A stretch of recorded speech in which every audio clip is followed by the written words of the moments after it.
Hello everyone. Welcome to the 8K PC Deep Dive series.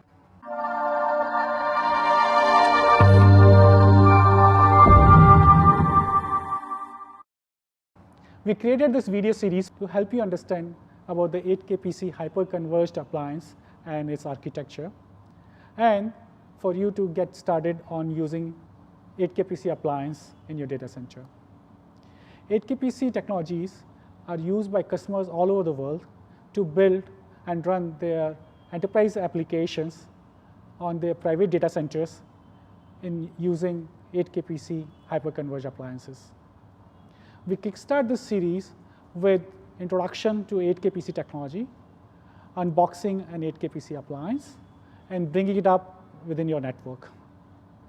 As you will see, that 8K PC appliance can be brought up within 60 minutes from all the way from unboxing to using it for your first applications like VDIs and such.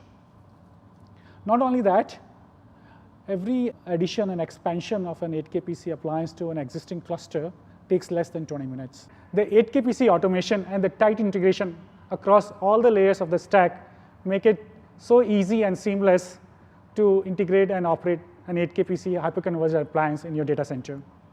Now, Anand, why don't you take us through unboxing an 8K PC appliance and installing it in the data center? Sure, Ravi.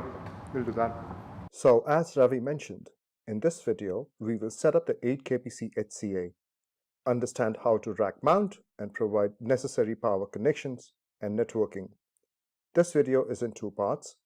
In the first part, we will look at rack mounting the 8K PC system, and in the second video, we will cover networking of 8K PC HCA. Before you start rack mounting, a word of caution. This is a condensed reference. Read the safety instruction in your safety, environmental, and regulatory booklet before you begin. Only trained service technicians are authorized to remove the system, recover, and access any of the components inside the system. Before you begin, review the safety instructions that came with the system. Further to this, a few points to note. Begin installing the rails in the allotted space that is closest to the bottom of the rack enclosure.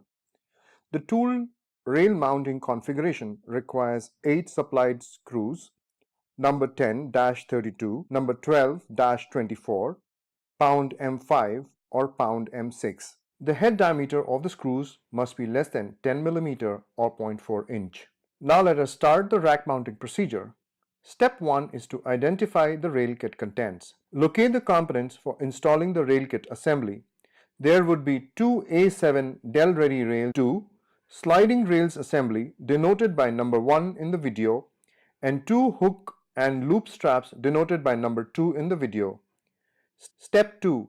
Install and remove toolless rails. These could be square hole or round hole racks. Position the left and the right rail end pieces labeled front facing inward and orient each end piece to seat in the holes on the front side of the vertical rack flanges. Align the end piece in the bottom and top holes of the desired U shapes.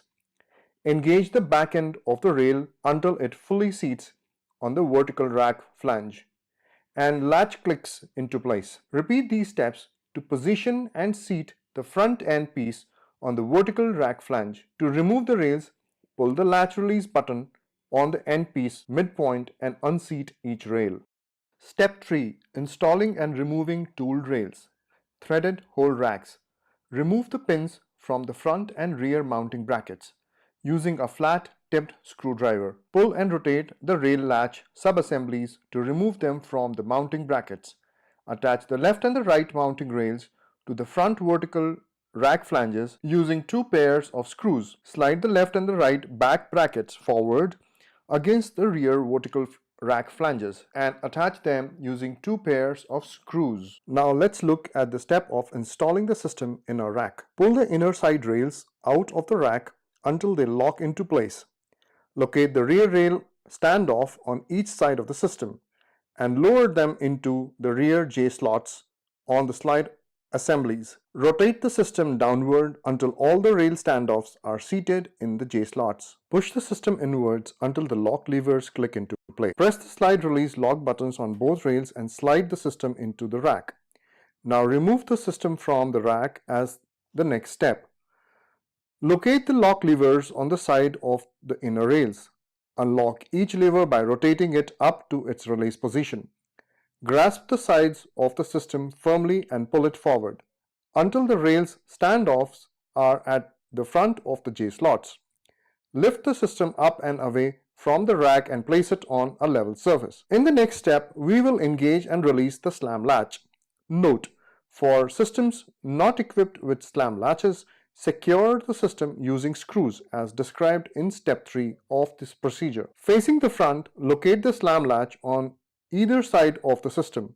The latches engage automatically as the system is pushed into the rack and are released by pulling up on the latches. To secure the system for shipment in the rack or for other unstable environments, locate the hard mount screw under each latch and tighten each screw with number 2 Phillips screwdriver. Finally, now cable the node in our final step of routing the cable. Note: if you do not order the optional CMA, use the 2 hook and loop straps provided in the rail kit to route the cables at the back of your system. Locate the outer CMA brackets on the interior side of both rack flanges. Bundle the cables gently, pulling them clear of the system connectors to the left and right sides. Thread the hook and loop straps through the tooled slots on the outer CMA brackets on each side of the system to secure the cable bundles. This concludes the rack mounting procedure. Now power on the system connected to a network with internet connectivity and proceed to orchestrating the node. For detailed information, visit www.8kpc.com or contact the 8kpc support personnel. Thanks, Anand, for the detailed walkthrough.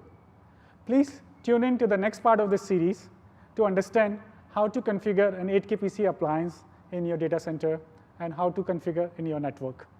Thank you, Anand, for a very informative video.